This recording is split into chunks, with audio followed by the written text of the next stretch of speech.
Today ay magluluto tayo ng crispy pork kare-kare. Simulan na natin. Sa mainit na mantika ay piprituhin natin ang ating talong,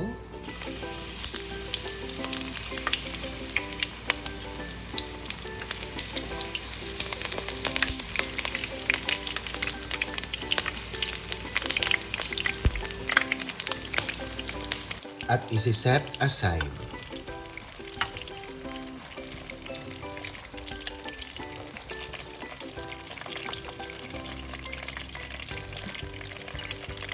Ngayon naman ay ibablanch natin ang puso ng saging,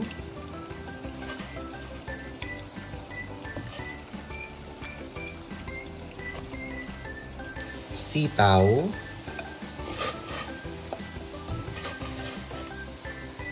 at pechay.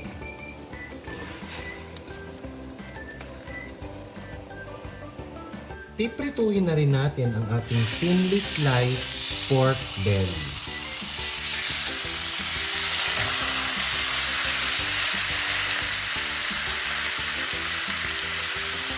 Kapag crispy na ang ating pork, ay pwede na natin itong hanguin.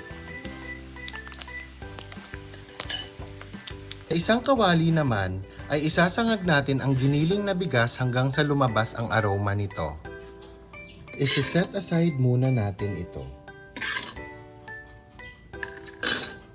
Ngayon ay magigisa na tayo.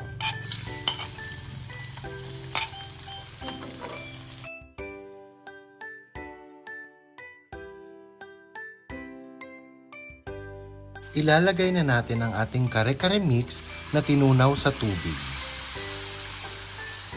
Maglalagay na rin tayo ng mga pampalasa gaya ng asin at paminta.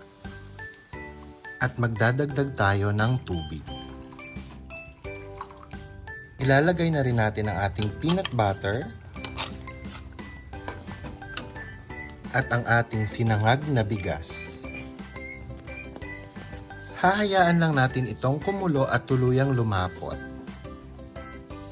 Kapag nakuha na natin ang tamang lapot na gusto natin, ay pwede na natin itong patayin sa apoy. Ito na ang ating crispy pork kare-kare. For more cooking and baking videos, please subscribe to my YouTube channel, AJ Karel, and please don't forget to hit the like and share button and the notification bell para updated kayo lagi sa aking mga videos. Salamat!